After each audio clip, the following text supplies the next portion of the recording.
Coming up on the Threat Status Podcast, we talk to retired Air Force Colonel Trey Coleman, Chief Product Officer at the company Raft, about the use of AI in the military, U.S. technological competition with China, and how to cut inefficiencies inside the Pentagon. Then we dive into the political chaos in South Korea and the drama around Donald Trump's nominee to lead the Defense Department. Don't forget to go to WashingtonTimes.com and sign up for the daily Threat Status newsletter.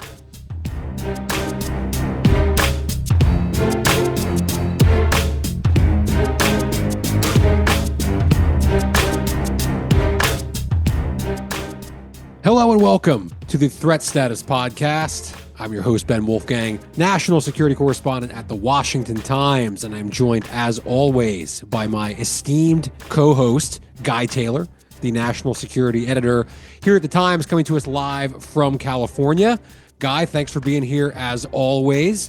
We got a great interview coming up in just a little while with Trey Coleman from Raft. Talk about AI and the DOGE, the Department of Government Efficiency.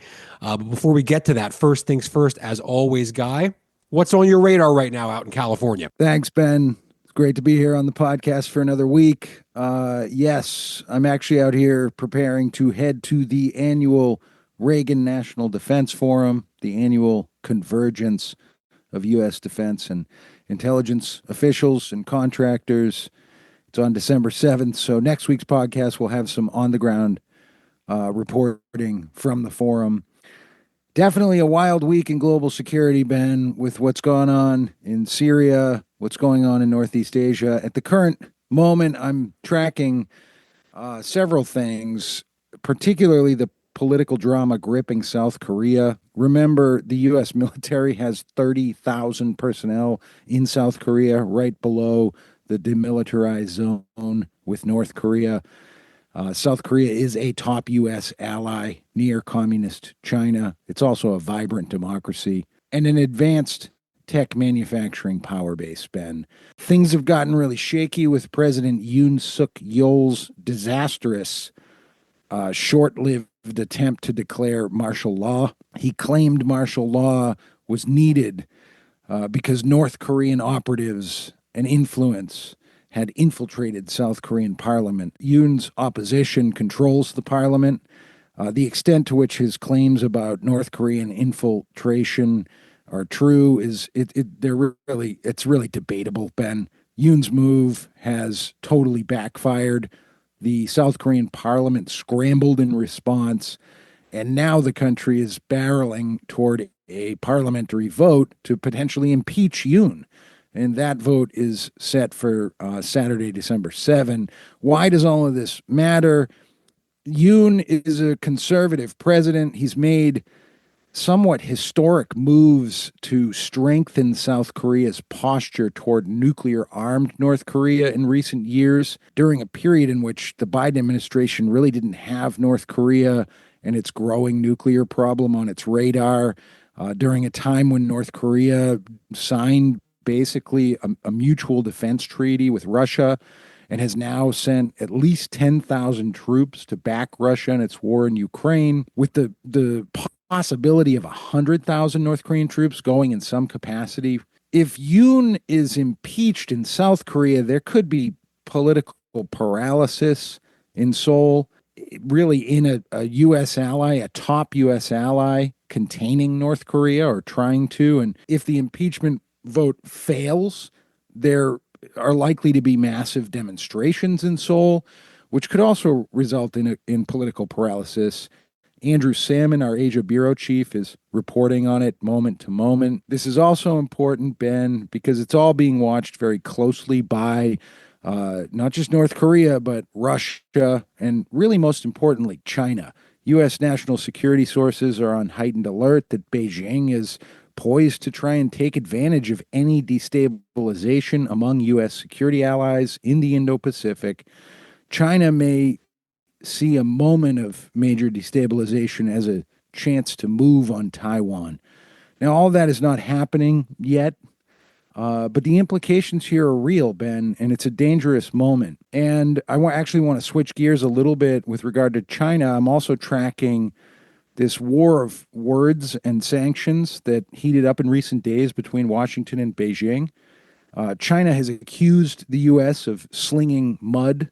This was the actual quote from the Chinese Foreign Ministry briefing over the origins of COVID-19 because a U.S. congressional report in recent days, and you can read all about this on threat status at the Washington Times. The report said COVID-19, quote, most likely, end quote, did originate in a Chinese lab in Wuhan. So the Chinese reacted angrily to that. And separately, China announced a new ban on a slate of exports to the U.S. of key high-tech materials that have potential military applications. That ban was a retaliation for the Biden administration's announcement also in recent days of new limits on advanced microchip-related exports to China.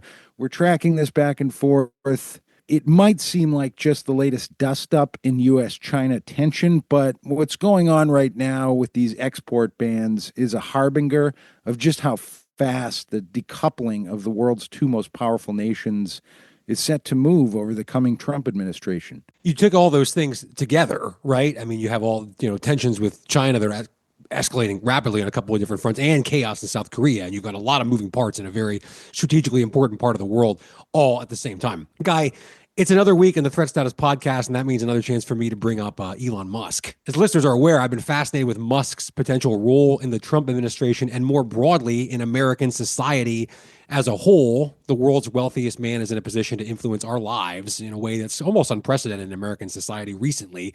And now the conversation about what that could mean is taking place at the highest levels of politics and in the technology world.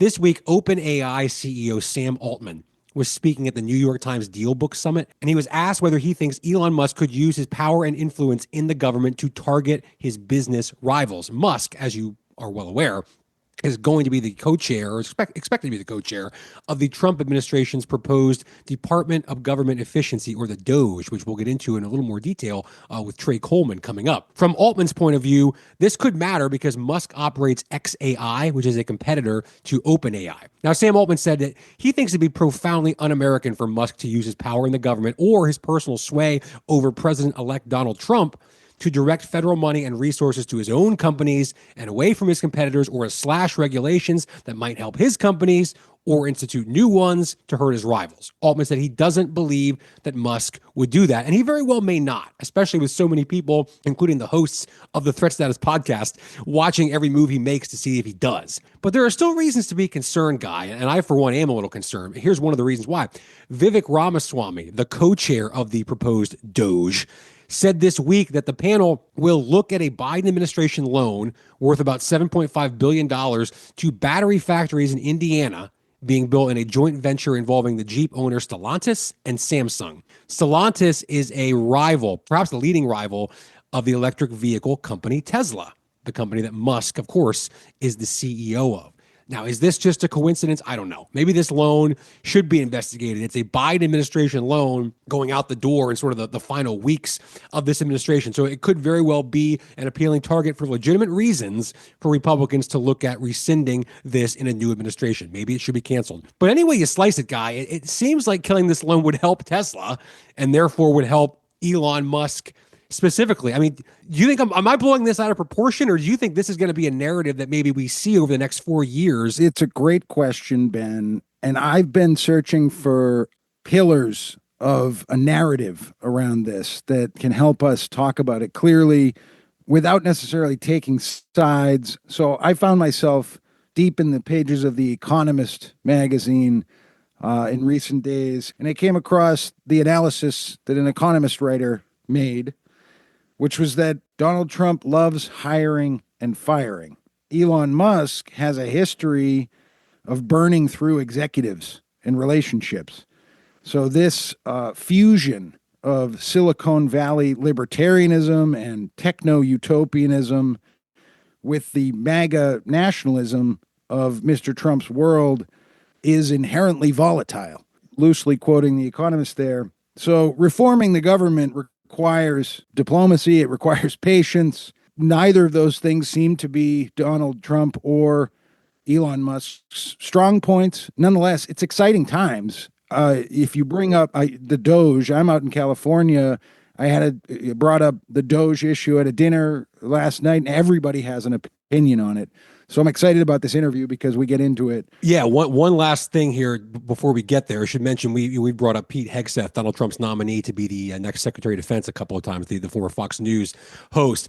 His nomination's on the ropes right now. It's kind of anybody's guess, 50-50 shot whether he's actually still in the running by the time you hear this podcast on Friday morning. He's been consumed with a host of allegations around sexual infidelity, drinking, financial mismanagement of veterans organizations. He's denied all those organizations, but look, these are not the kinds of headlines that the Trump team wants to see. They've already seen their first attorney general nominee, Matt Gaetz, forced to step aside amid a massive backlash. It'd be another embarrassment if the same thing happened to Hegseth. So at a certain point, you may want to cut your losses and move on. And it seems like Trump may have reached that point. The Wall Street Journal was the first to report, and it was subsequently confirmed by a lot of other news outlets that Trump is considering his old rival, Florida Governor Ron DeSantis, to be defense secretary if the Hegseth bid unravels. So a couple things to note about DeSantis quickly. He's a Navy veteran. He served in Iraq, among other postings. Like Hegseth, he's promised to go after the, quote, woke, unquote, military. So it seems like the Trump administration will get its anti-woke, anti-DEI crusader at the Defense Department come hell or high water. DeSantis has also said, Guy, he's willing to send U.S. Special Forces into Mexico to go after drug cartels. That would be a controversial proposition inside the Pentagon, to say the least, if it actually materializes. But we're in a pivotal moment right now in terms of figuring out who's going to lead the Defense Department. One thing I know, and I know you know as well, after covering politics for a long time, once the principal, in this case Donald Trump, starts talking to other potential candidates, that usually means the original nominee doesn't last very much longer.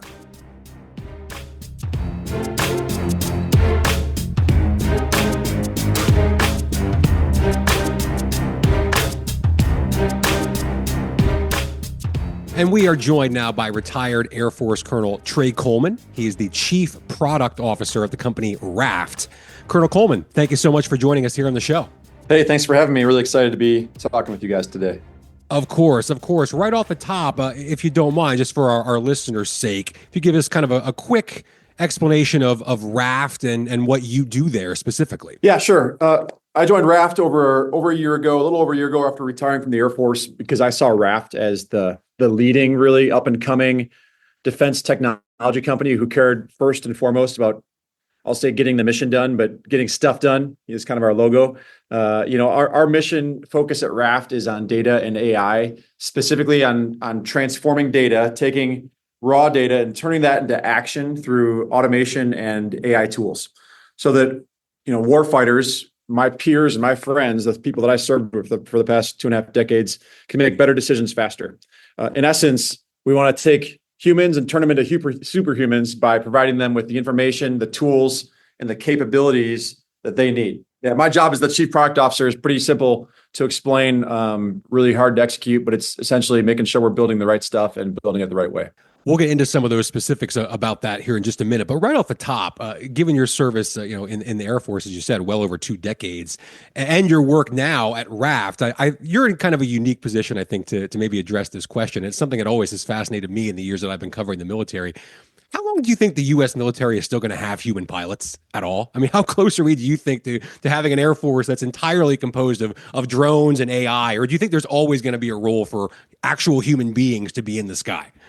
Yeah, I'm in the camp of the latter. I think we're going to have human pilots as a majority for decades. I think we'll have human pilots forever.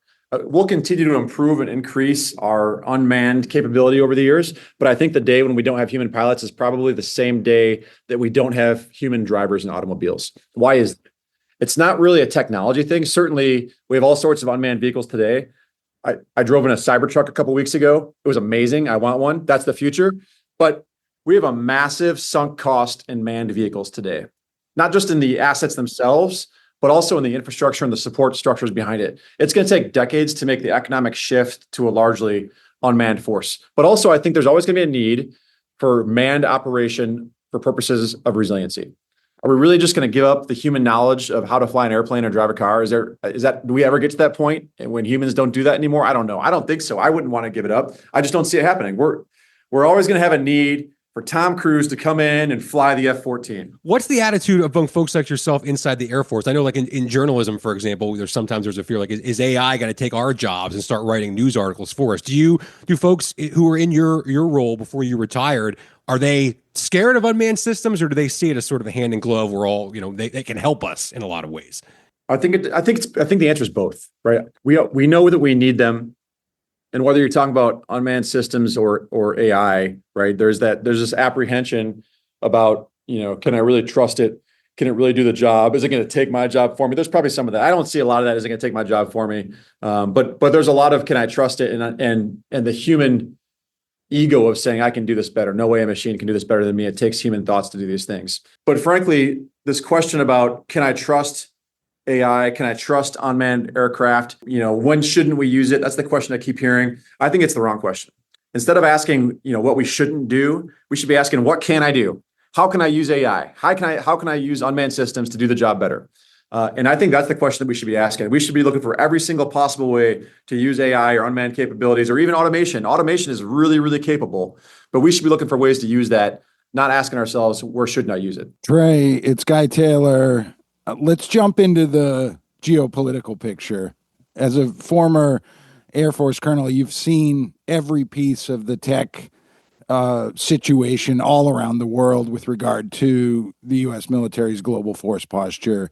We get excited whenever we get a chance on this podcast to talk about technology and AI, because it's so important right now, especially vis-a-vis the U.S.-China great power competition. We saw just in recent days that the Biden administration imposed new limits on advanced microchip related exports to China. China retaliated pretty much the next day, banning exports to the U.S. of some key high-tech materials.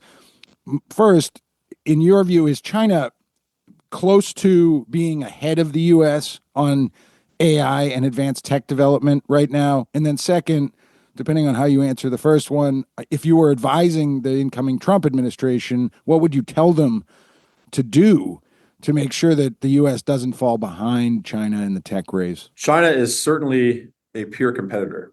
I wouldn't even say near peer. China's a peer competitor.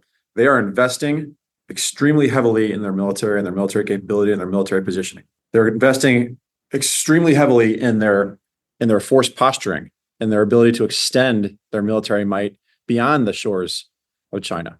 They're even, making geographical changes to the landscape so they can extend their position to own the straits.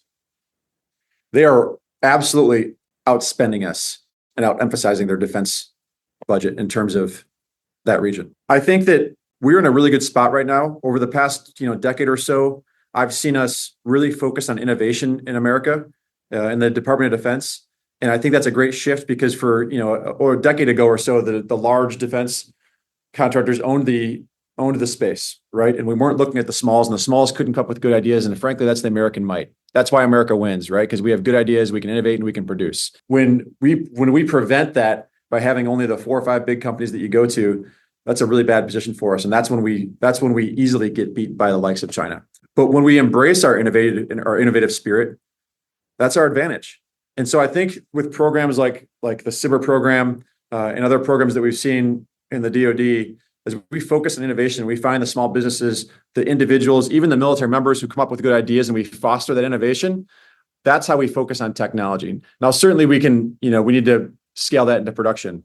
But my advice to the administration is to continue to focus on that innovative spirit, because that's, really our superhuman strength. So does Trump's rhetoric on massive tariffs on China across the board intersect with this? I mean, do you advise, would you suggest or advocate that the coming administration increase what the Biden administration is doing vis-a-vis export controls, the high fence, small yard approach, so to speak?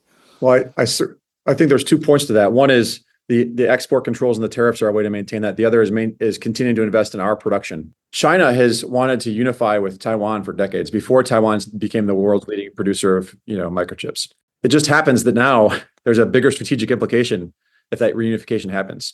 And we've got to continue to take all of our deterrence efforts to deter that from happening, while at the same time hedging by increasing our productive capacity for semiconductors and chips and the things that Taiwan produces. Trey, a few minutes ago, you said we need to focus on sort of what AI can do instead of always think about what it shouldn't do, what it can't do, worst case scenarios or fear mongering or what have you. Can you kind of walk listeners through how AI is being used in the military and how it could be in the future? Because I think most people, and sort of myself included to some degree, are guilty of thinking about, computers picking targets, launching missiles, lethal capabilities. But as you well know, when you talk to folks in the defense and national security worlds, AI can be used for things that are a lot less glamorous, organizing data or sifting through job applications, helping identify when the tires on a vehicle need to be changed, things like that. So what's the reality of AI use on the ground inside the military on a day-to-day basis right now? Right now, there's not much. There's just not much. Now, I'll tell you that within the past year or so, the DoD has onboarded some RAG capability, right? So some chat GPT functions that reside on unclassified and even some classified networks. And those are good. Those are really good. I don't know about you. I use chat GPT all the time. And so it's good that it's good that the DoD has those today, but that is just scratching the surface.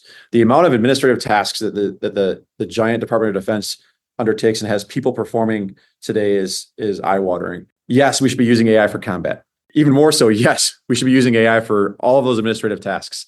Like when we come in, when the DOGE comes in and is looking for ways to cut inefficiencies and to reduce the expenditures on the federal workforce, that is the first question that we should be asking is, what administrative tasks are federal employees taking today that I can have AI perform? That's an easy question.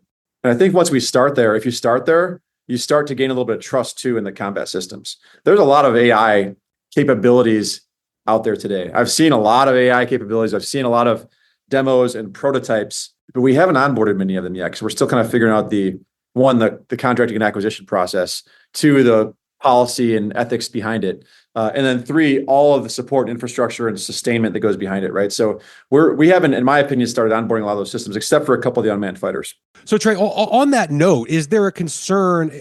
Where's the balance between the DOGE, the Vivek Ramaswamy, Elon Musk Department of Government Efficiency, and looking for ways to cut spending, cut waste, cut inefficiencies in government? How do you balance that with innovation? Are you concerned that if the DOGE or some other government agency or individual comes in and starts cutting things off left and right, is there a chance that gets in the way of innovation, that reducing government spending and targeting inefficiencies could lead to too many cuts that could put us at a disadvantage vis-a-vis China, for example, as we just discussed? Yeah. So if you didn't pick up on it earlier, I'm actually a fan of the DOGE. I think it's something you got to do. I got that impression. Yeah. Yeah. I think every organization, I don't care what what organization you're in, every organization starts with a purpose. I got a mission. It's to do this. I'm going to make a widget. I got this job. I'm going to do this thing. And the organization grows. And at some point, the mission of the organization becomes about sustaining the organization. I'm not saying that's necessarily true with the DoD, because the DoD has a really important mission, but I think there's a lot of federal workforce out there whose mission has become sustaining the federal workforce, right? And so that's what we should look at. What we shouldn't look at is the things that are going to help us win the next fight. And so if I had to set a criteria, what I would look at is, what are we doing today that makes us 10x better? What are we doing today that gives us a monumental leap ahead of China or ahead of where we are today?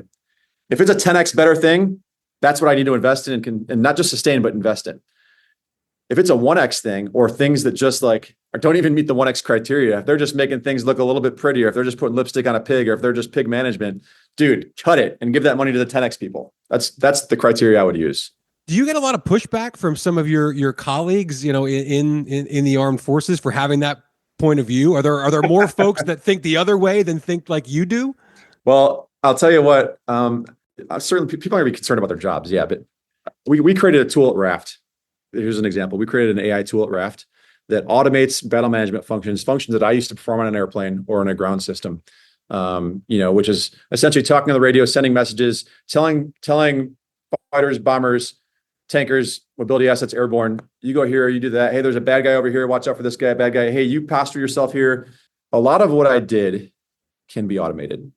And so we created a tool called StarSage, which automates battle management. It takes raw data and it becomes essentially Siri at the edge of battle, that doesn't require a human, that can make those picture calls and can check aircraft in and maintain status of like who's got what weapons and where the targets are. It's automated. Now there's some functions certainly that need to go back to the human, to the human that goes do some complex analysis and prioritization and make human resource management decisions. But a lot of it can be automated. So we built this tool and we've been demoing it. And most of my peers, they'll jokingly say, "Oh, you got out, now you're trying to replace me."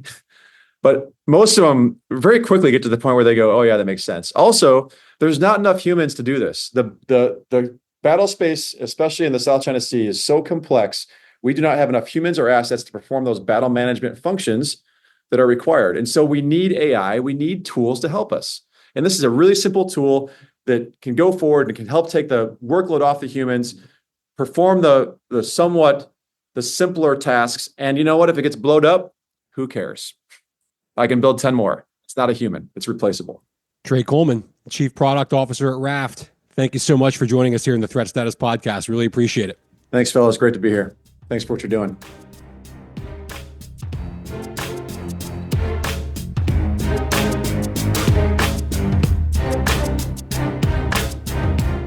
And it's time now for Threat of the Week, our weekly segment here on the show where Guy and I each identify a threat, whether it's here at home, domestically, or in some corner of the world that we think is impacting U.S. national security right now, this week, as you all are listening to the show.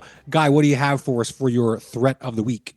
My threat of the week, Ben, is that there could be a surprise destabilization involving a major U.S. security ally, and it could suddenly and rapidly shift global power dynamics between the West and the China, Russia, Iran, North Korea bloc. What we're seeing in South Korea looks like it could cool down, but Ben, the whole series of developments there really shocked U.S. military officials. Everyone was taken by surprise by it in Washington, and we're at a precarious moment in global security right now. And it's all happening during a delicate transition of power in Washington. If there is political chaos in Seoul, what does that mean for U.S. forces stationed there? How does China react? What does it mean for U.S. forces elsewhere in the region? How does nuclear-armed North Korea react? And remember, Ben, there's a lot of talk in the U.S. national security community right now that the incoming Trump administration may signal a kind of approval of Japan and South Korea seeking nuclear weapons. I digress here for now. My threat of the week is that during this U.S. power transition, there could be a surprise destabilization, most likely in the Indo-Pacific, among allies around China, and that could shift global power dynamics in unpredictable ways. Yeah, that's for sure. Guy, my threat of the week is targeted killings in the U.S. Now, I think hopefully at least this is something that won't impact 99.9% of us personally, but it's still a threat because it can disrupt our government and our society. Of course, this is top of mind because of the stunning incident in New York City with the killing of Brian Thompson, the chief executive of United Healthcare, outside of a hotel in Manhattan. Police said this was a premeditated, pre-planned, targeted attack, and the bullet casings found at the scene apparently had the words "deny," "depose," and "defend" written on them. And without going down too much of a rabbit hole here, I think it's fair to say, based on that, the alleged killer had a significant problem with American health insurance companies and maybe United specifically. This sort of thing is somewhat rare, but it's not unheard of. We all remember that President-elect Donald Trump was targeted by would-be assassins twice this year during his campaign. And while both of those incidents appeared to be lone wolf-style shooters with no connection to outside groups, there have also been alleged plots involving individuals linked to Iran, targeting Trump and a host of other key officials who served in the Trump administration. These federal officials have protective details. Brian Thompson apparently did not. But even despite those protections, Trump was still struck by a bullet. So the bottom line is this, Guy. We live in a free society, and unfortunately, one of the drawbacks, or I guess the features you could say, of that is that it's pretty easy to get close to policymakers, public officials, CEOs, other important people. Yeah, that was definitely, that entire incident, Ben, is really disturbing. Almost something out of a movie. It was crazy to watch that unfold. Thank you all so much. Thank you, Guy. Huge thanks to Trey Coleman from Raft for being on the show this week. Thank you all for listening. Please go ahead, hit that subscribe button, and Guy and I will be back next week on the Threat Status Podcast.